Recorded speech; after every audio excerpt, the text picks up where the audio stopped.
Hello everyone, my name is Haipeng Cai from Washington State University. I hope you have been staying well and safe, and thanks for checking out our full presentation on a journal first paper. In this talk, I'm going to share our work and thoughts on a new performance metric of malware detection called sustainability. When it comes to mobile software, Android is still the dominating platform, and this is true in terms of the mobile operating system installed on mobile devices, shipped around the world, and the mobile platform on which people use various Android mobile apps for various purposes. For instance, in the third quarter of last year, more than 85% of all smartphones shipped around the world run Android, as shown in the top chart here. Sadly, but kind of unexpectedly, not only is Android dominating in the smartphone market, it also holds the majority, up to 99% of mobile malware.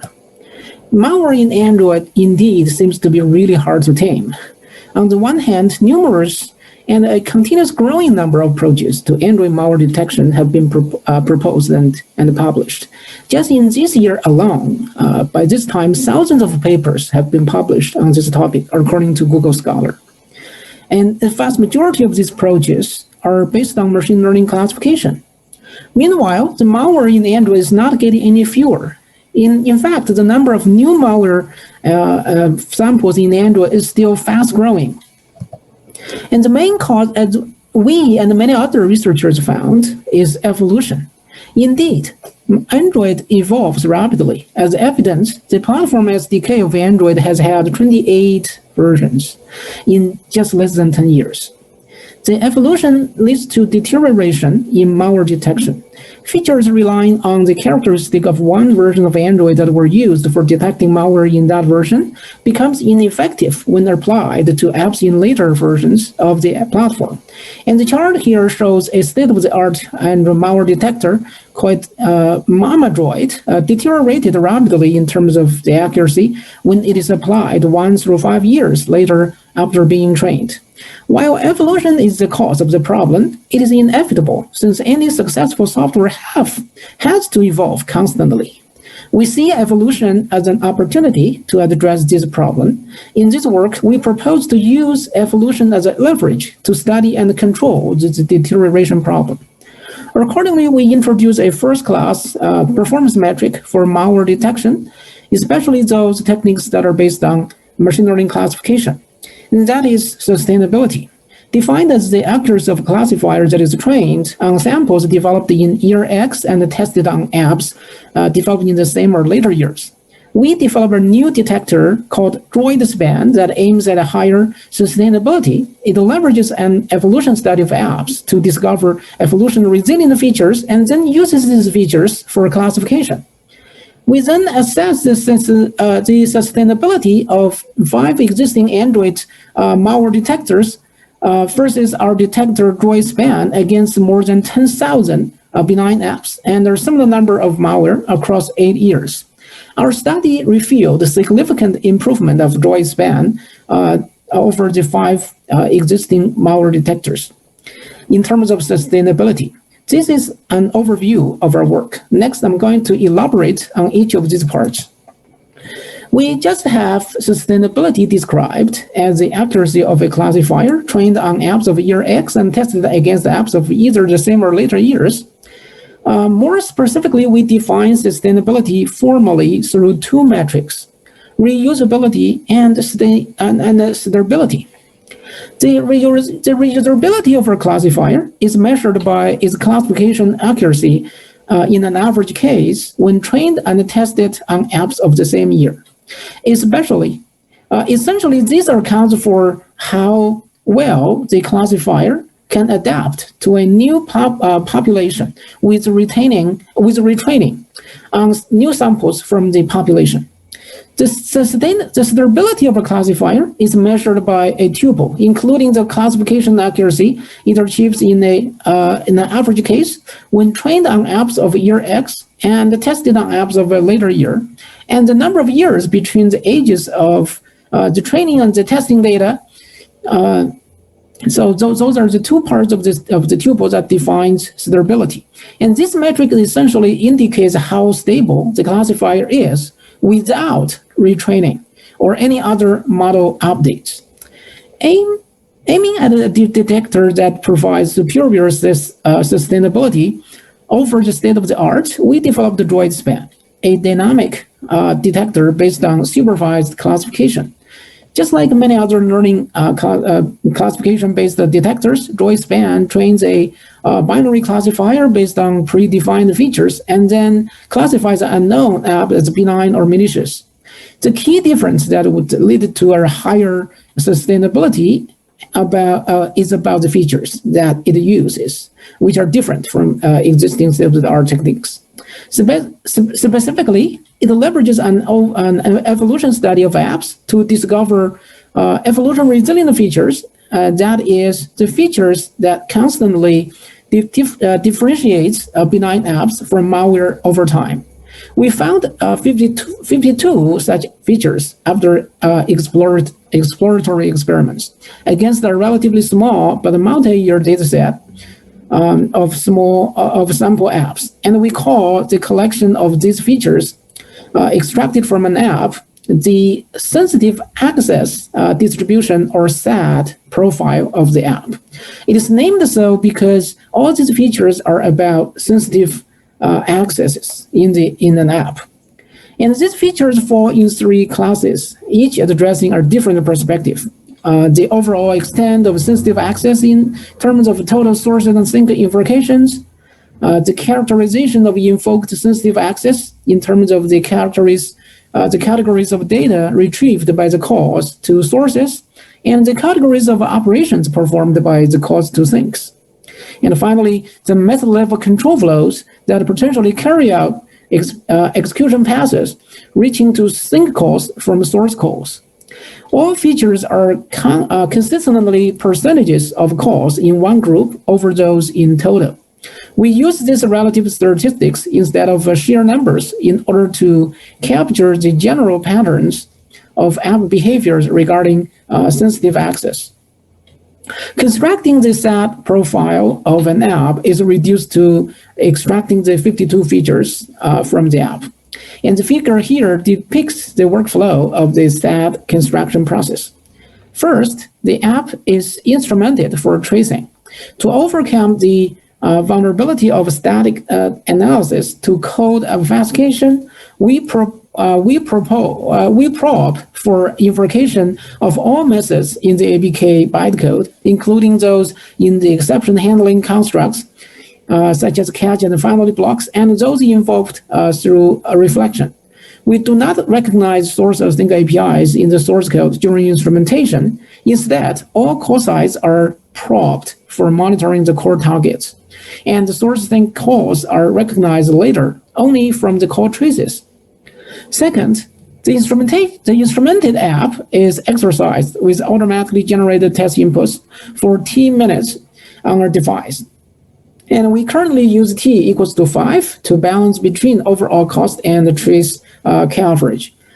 And we experimentally tried through a few other values of T, and we found that 5 appears to give the best balance. Lastly, all the SAT features are computed from the collected traces. To validate the sustainability merits of DroidSpan, we are applied to more than 10,000 benign and malicious apps across 8 years with roughly balanced sizes across the yearly datasets. Some of the apps we started with were not included eventually because they were either not instrumented or profiled successfully due to problems like broken APKs or missing asset files in the APK package. And this is both an evaluation study for DroidSpan and extensive and first-of-the-kind assessment study of learning-based malware detectors focusing on sustainability. We chose 5 state-of-the-art detectors at baselines, including a dynamic detector authored by Alfonso et al., and we named the detector so by the author's name. We assessed the existing techniques and compared them against the DroidSpan in terms of reusability, stability, which together define sustainability, and the efficiency of these detectors. To evaluate reusability, we conducted 8 rounds of training and testing, each using the benign app and malware datasets from the same year. For example, B10 plus M10, meaning benign apps of year 2010 combined with malware of the same year. Specifically, we randomly selected a third of samples from each class, malware or benign, and reserved them as unseen or novel samples for testing, while the others are used for training. We found the results show that in terms of reusability, DroidSpan averaged 94% across the 8 datasets with small variations, which is 6 to 32% higher than any of the baselines. And we further performed a 10-fold cross-validation, which showed similar advantages of DroidSpan. To evaluate its stability, we conducted 28 rounds of training and testing, each using the benign app and malware datasets of year X for training, and those of year in X plus 1 to 2017 for testing. For example, training on benign 15 and malware 15, and testing with benign 16 and malware 16, as well as benign 17 and malware 17, respectively. And we have just 28 experiments. Here, let's just see the results of 7 of these experiments. The figure here depicts the performance results of the test in which B10 plus M10 was used for training. And the samples in each of the following 7 years were used to test the trained detectors.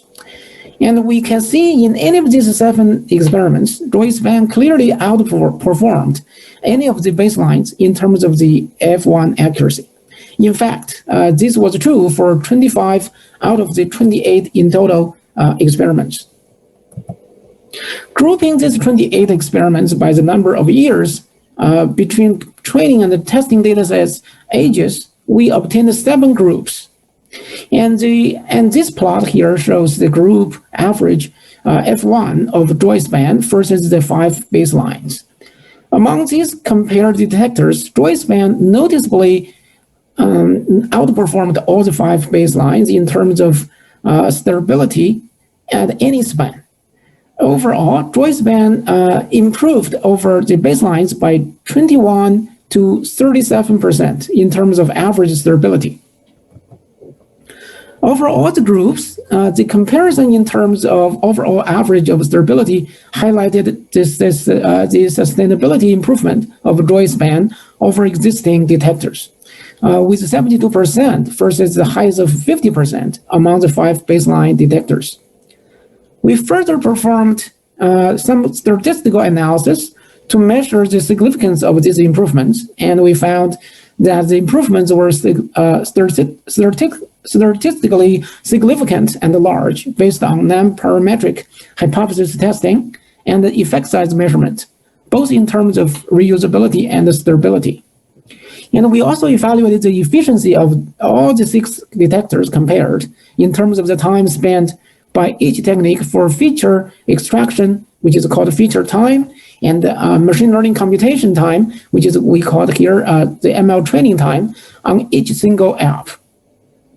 The storage cost concerns the space needed for storing app features, and optionally, only for dynamic approaches, specifically, the runtime traces. As expected, dynamic detectors are generally more costly than static ones, mainly because of the time for exercising the app for some number of minutes. And nevertheless, DroidSpan had a reasonable time and storage cost, actually better in some cases compared to the 5 baselines. So why did DroidSpan perform better in terms of sustainability than all the 5 state-of-the-art malware detectors? Well, intuitively, the reason a learning classification-based malware detector deteriorates is because, with respect to the features used for the classification, the training samples have a different distribution from the testing samples. When the testing samples are developed in years later than the training samples. And this phenomenon is called concept drift in machine learning. Since the concept drift is not necessarily monotonic, the deterioration of the classification performance of learning-based malware detectors may not be monotonic over years either. And the key takeaway message is that the use of features consistently differentiating malware from benign apps over the years is essential for sustainable learning-based malware detection. And these features can be learned from studies on app evolution. With a relatively intuitive and small set of features, DroidSpan has achieved superior classification performance due to two reasons. The features underlying DroidSpan were discovered through an earlier study that showed they were able to significantly differentiate malware from benign apps. And second, our longitudinal characterization with respect to these features actually confirmed that they can consistently separate malware and benign apps when both groups evolve. Of course, since we cannot do the evolution study for apps in the future that we haven't seen, this methodology cannot eliminate retraining. Instead, it just delays retraining. For more details, please find our paper published at TOSAM earlier this year.